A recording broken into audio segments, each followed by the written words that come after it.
everybody.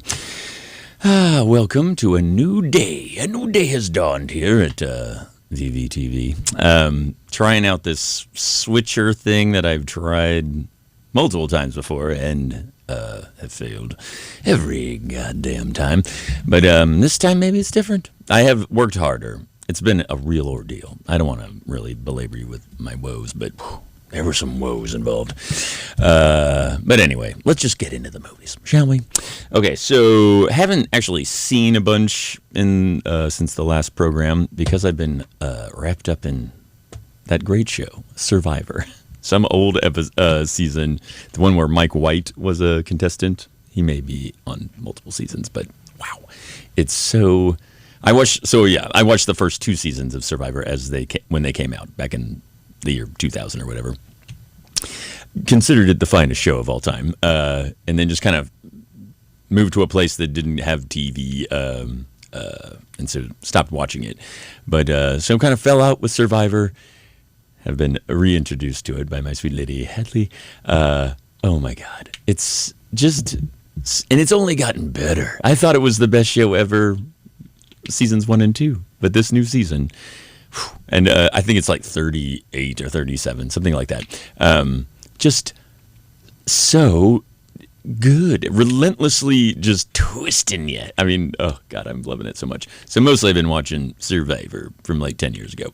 But I have watched a few things. So let's talk about them, because we don't rent Survivor here. We rent movie discs, and got a few. So finally got around to this Challengers. Loved it. I don't know. I liked Call Me By Your Name, and I didn't like Bones and All. I didn't hate it, but it didn't do much for me. A couple things were awesome in it, but in general, left me a little limp. Not the case with Challengers. One, let's just say it's maybe the best sports movie I've seen. I mean, I don't want to be grandiose, but it's just in terms of like the behind the scenes life of kind of a lower tier tennis player. It just, like, I don't know, maybe a low tier tennis player can educate me that it's bullshit, but it seemed incredibly realistic and just really like interesting. Because you think of tennis as being some like rich guy, glamorous sport, and like very close to the top. You can be like I'm the 200th best tennis player in the world, and you're sleeping in your car. I mean, so yeah, I enjoyed that aspect, and also very much enjoyed the sexy aspect of the movie, which is really its stock in trade. Wow, smoking hot. Just really, really good, and just great drama. I was like on board for every bit of it, and there was a couple sequences where I was like, movies do not get better than this. It was just killing me. Yeah, so Challengers, basically, if you don't know, Zendaya is in the middle of two former, like, call it, or maybe like boarding school roommates who, one of whom ascended to tennis fame, and one is just kind of lurking around the perimeter and getting breaks here and there. But and then there's so it's like going back and forth in their lives. So basically culminating in their, one guy is like, he's a top ranked player, but kind of he's been on a losing streak. So he goes to this challenger, like a kind of a warm up for him, being that he's like some big champ. So he's expecting to stomp everybody.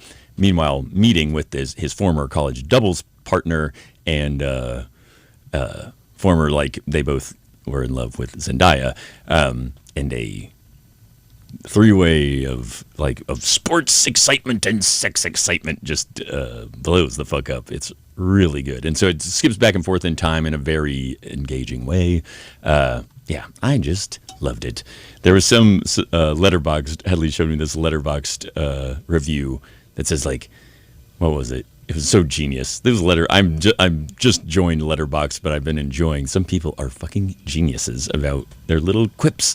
But this one was, everything is sex except, wait a minute, sex, which is tennis, capital T, tennis. I blew that. Everything is sex except sex, which is capital T, tennis, which is very much, because Zendaya's kind of this. She is a former hot prospect. Was going to be like a women's champion.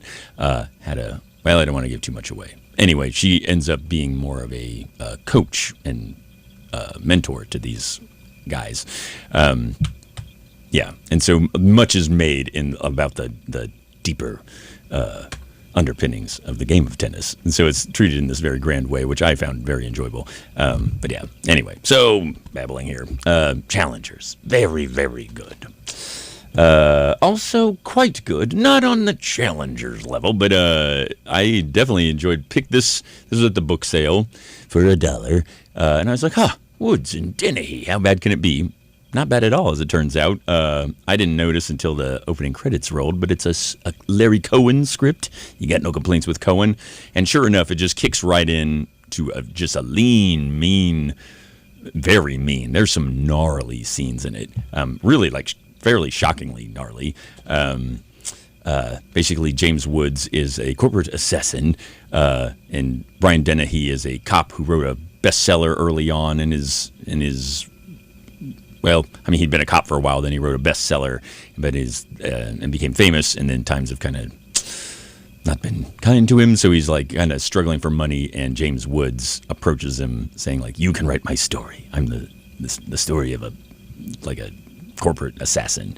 And at first Dennehy doesn't really believe him, but over time he's convinced, and he gets wrapped up in a dangerous and exciting bit of drama. So yeah, it's a great soundtrack. The fucking score, it's kind of like it ain't Tangerine Dream, but it's pretty good. Pretty just like throbbing synth score. That was great. Camera work's great. Woods is pulling this scummy guy you still kind of like, scummy, smart, snaky guy that you still kind of like, and Dennehy is burly, like bulldog kind of vibe, like primo, like Dennehy and tough guy mode. Yeah, so really, really good. There's some great fucking tough guy scenes from Dennehy. Yeah, so yeah, bestseller, very enjoyable. Oh, this just came in. I haven't watched it since I watched it back as a lad, but I bought it because I heard it came out. A Warner Archive collection of One Crazy Summer. If you recall, cast your mind back, if you were there, in the 80s, there was this brief spate of movies from Savage Steve Holland that were like nothing else. And I think he went on to do like TV stuff mostly, but Better Off Dead, One Crazy Summer, and How I Got Into College. But all three utterly bizarre, as I recall, hilarious, delightful movies. But just just cartoonish, somehow like, I don't know, absurd, cartoonish, but still like with heart. They really had a magic formula figured out, did Savage Steve Holland. Two of them had John Cusack. Better Off Dead, of course, probably the most famous, but I always liked this. I don't know, I liked them all very much, but One Crazy Summer is a real treat. So looking forward to what a nice Blu-ray print of that movie looks like. Because, yeah, an earmark of Savage Steve Holland movies was that they were very colorful, lively, wild productions. So looking forward to seeing what that looks like in the Blu-ray format.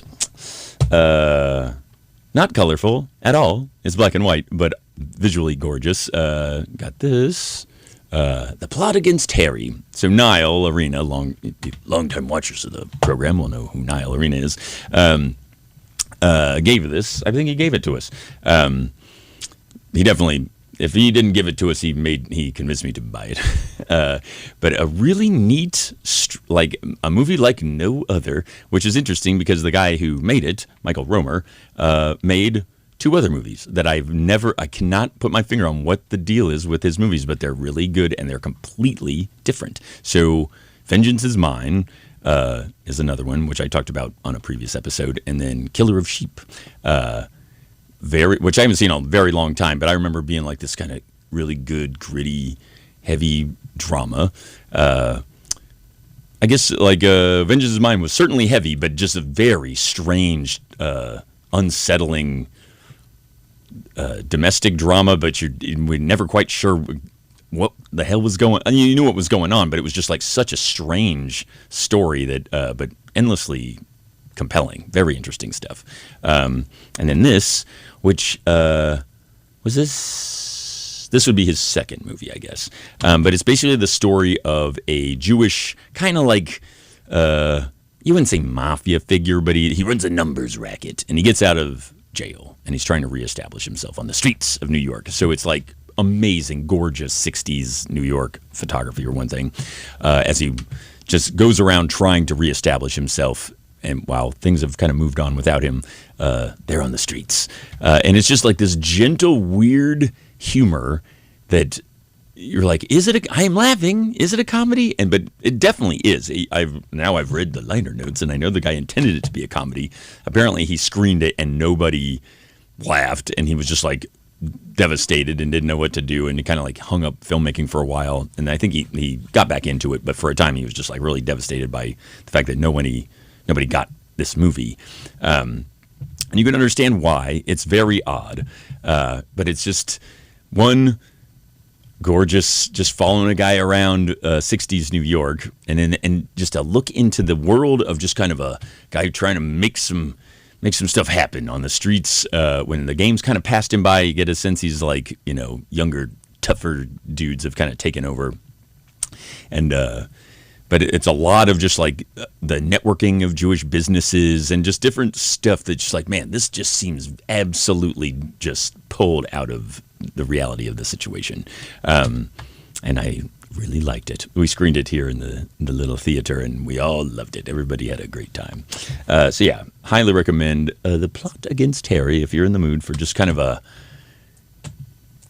something you ain't never seen anything like before, and are just kind of along for the ride of just a gently amusing, strange, highly convincing slice of life of a Jewish kind of on the outer rings of legitimacy fellow. So yeah, really liked it. Also, it strikes me, okay, so I'm using this new system, this switcher system.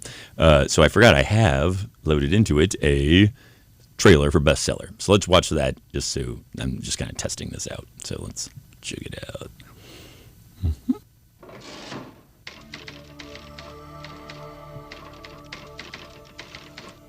I came in through the kitchen window.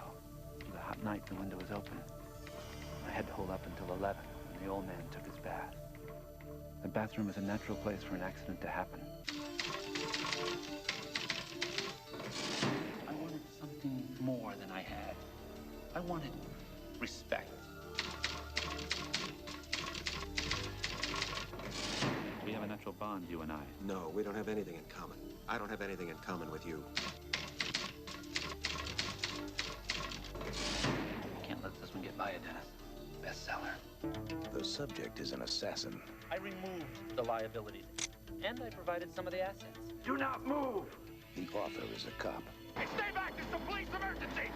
I like you, Dennis. Police! Not enough to sacrifice the book for. They need each other more than they can trust each other. Cop. Killer. Two sides of the same coin. Read all about it in my book. Why don't you just be a good cop and leave the killing to me? You like him, don't you? Yeah. And you're going to arrest him. She's the clean part of your life. I'm the dirty part. If they can survive to write the last chapter, they might have a bestseller. Needs an ending.